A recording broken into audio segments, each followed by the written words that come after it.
Good morning, everyone. My name is MightyStream, and I am going to do our May the 1st, just for today, in a meditation. I hope you're doing well this morning. My morning is, let's say, interesting. It is interesting. All right, the title. Oh, self-worth and service. Oh, that sounds good.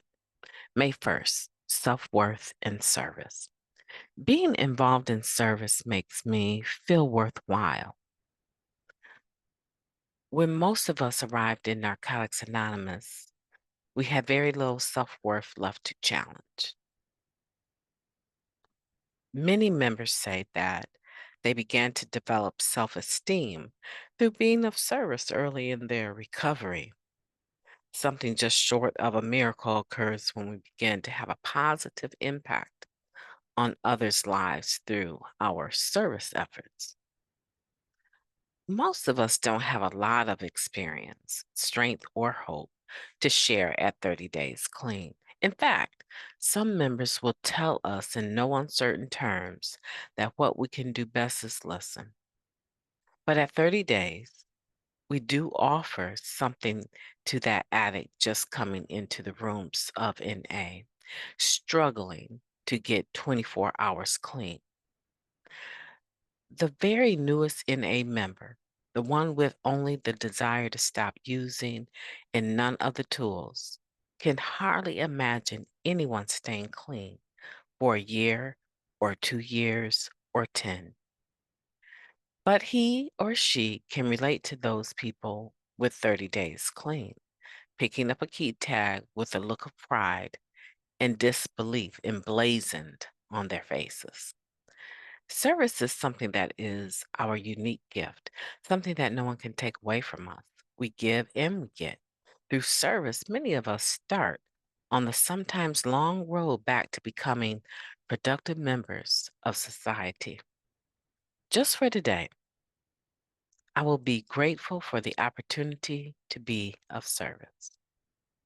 Let's take a moment of silence, followed by the we version of the Serenity Prayer. A moment of silence now, please.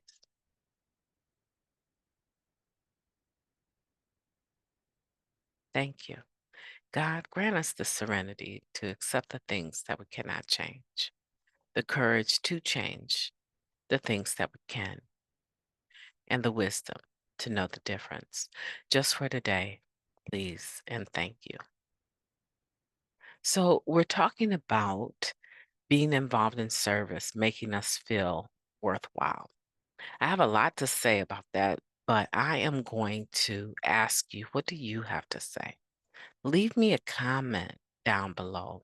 I want to know what type of service you're doing in Narcotics Anonymous and how it is making you feel.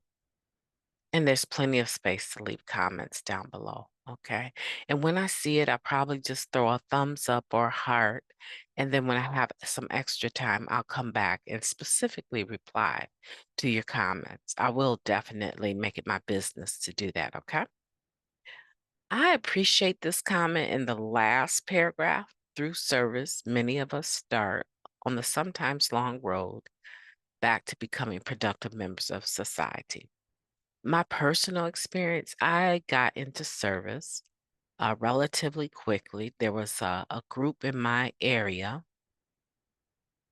I want to say relatively quickly. I actually didn't do service until after I had a year clean because up until 13 months, I was just traveling out of town um, to do meetings on the weekend.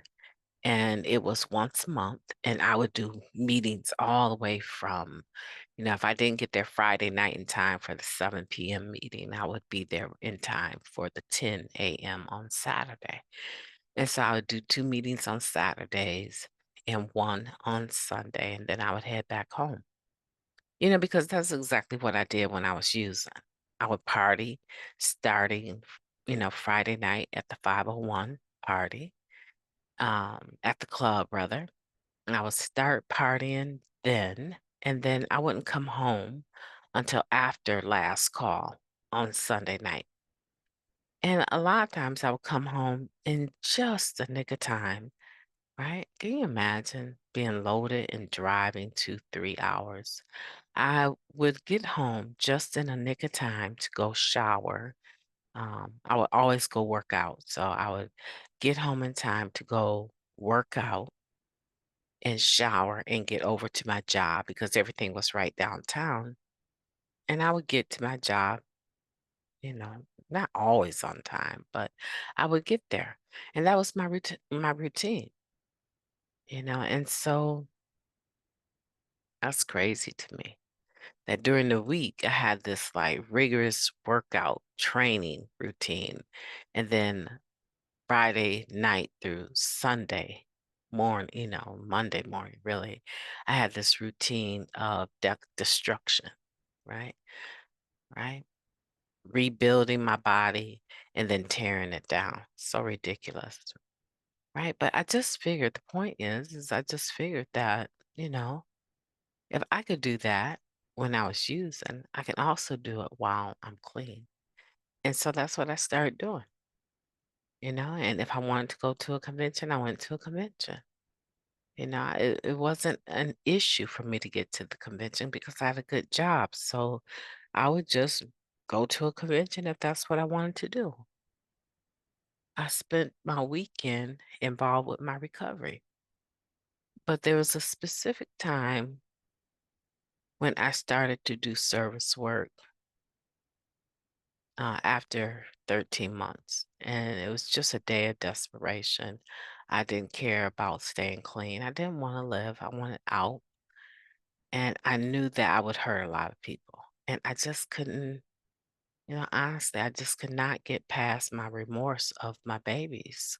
I just could not get past it. I could not forgive myself. And I wanted to end my life. And I didn't have enough time. I did not have enough time to drive 70 miles to make a meeting. And I didn't know where the meetings were at in the city and state that I lived. And so there's this one particular day I couldn't drive any further. I mean, I wanted to end my life, and I knew I was in a lot of danger. And man, you got over a year clean and you're still feeling these horrible feelings of disdain and self-loathing for yourself. I was just like, I don't want to be here anymore. And my feelings had woken up to I'm a mother grieving. I'm a woman that has, given over her babies in abortions. And I was suffering the consequences of that. Right. And so I remember pulling over, and I knew whatever I did in the next moments was going to be life changing. It would either be life ending or there would be some revelation that would deliver me from my agony. And I pulled over, and I remember just weeping, just weeping. I was in some little neighborhood. I was just weeping. I was just driving and driving and driving, right? Trying to, get up enough courage to end it all. I didn't have an answer. I just knew in that moment I didn't have enough time to get to my normal meeting that I would make on the weekends. I didn't have enough time to get to that city because I just was that devastated. So I pull over. I'm in somebody's neighborhood. I don't even know where I'm at, actually. Just in a neighborhood that's close to my home because I'm just really turning corners. And I remember putting my head down and just crying into my steering wheel. I mean, I was devastated. Like I got clean and it's not changing, God. It's not changing. The pain is not going anywhere. And when I was so tired of crying, I had like a little moment like I needed that cry, right? I just needed to stop and let myself feel those emotions. I lift my head up from my prayer, weeping, and I look to the left. And on the other side of the street, there's a white house with a white sign in the yard, and it says, "Welcome to the lighthouse." I was like, I don't know what that means, but I'm going into the lighthouse. And I walk up on the porch. I kind of burst. I didn't knock. I didn't even knock.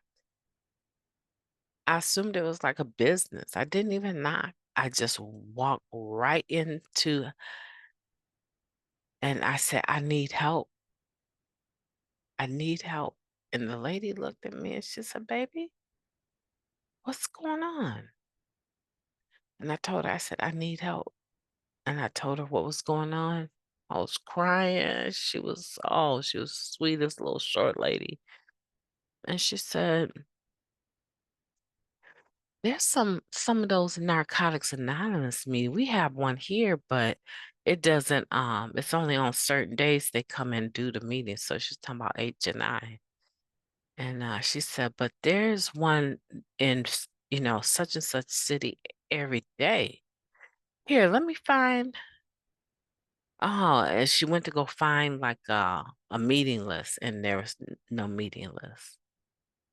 And I said, she said, you okay, I'm gonna tell you where to go because I know they have a women's meeting tonight.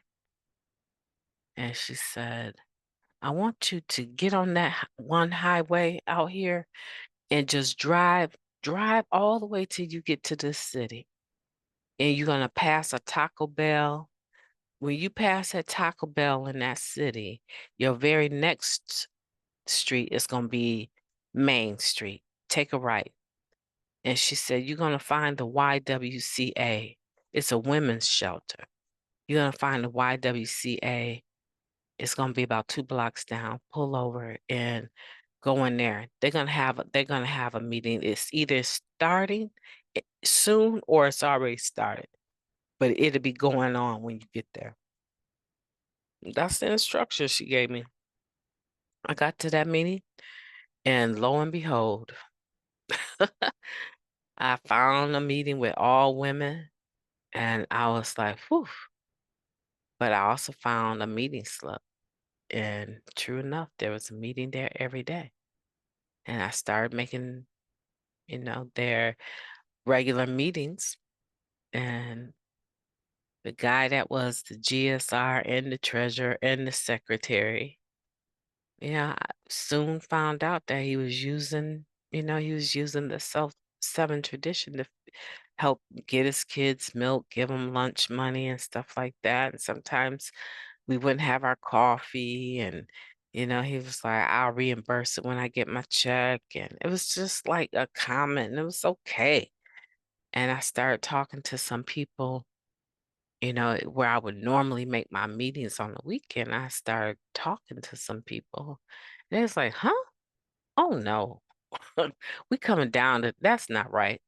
And they came down and they started pouring information into that group. And I ended up being a GSRA just to make sure that the money stayed where it was supposed to be.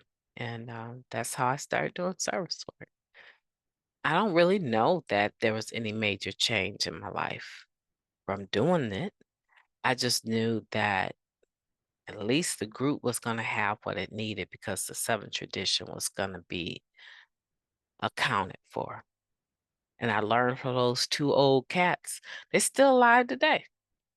I learned they live right in the city, same area that I live in now.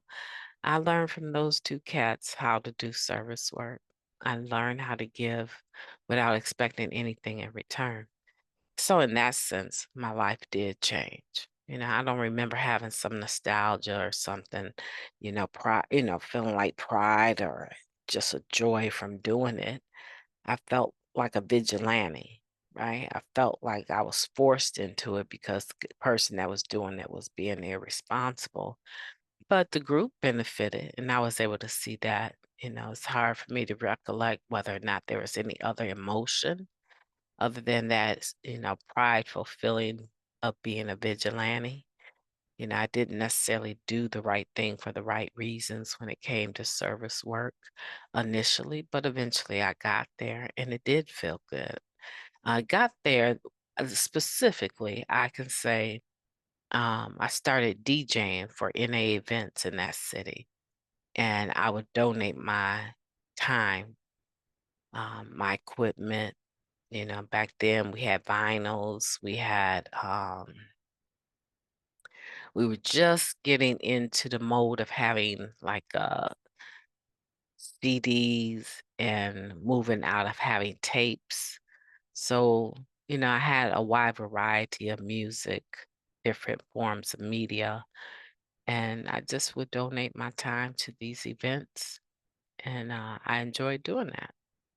And so that was the one time I could say I can remember feeling good about service. Then the next time would be sponsorship. Okay. That's my experience. What's yours? I want to hear from you. It's good to chat with you this morning. I'm rough around the edges, dealing with some migraines, right? Rough around the edges, but still we're here together, and that's what's important. Have a beautiful day on purpose. I'll talk to you tomorrow.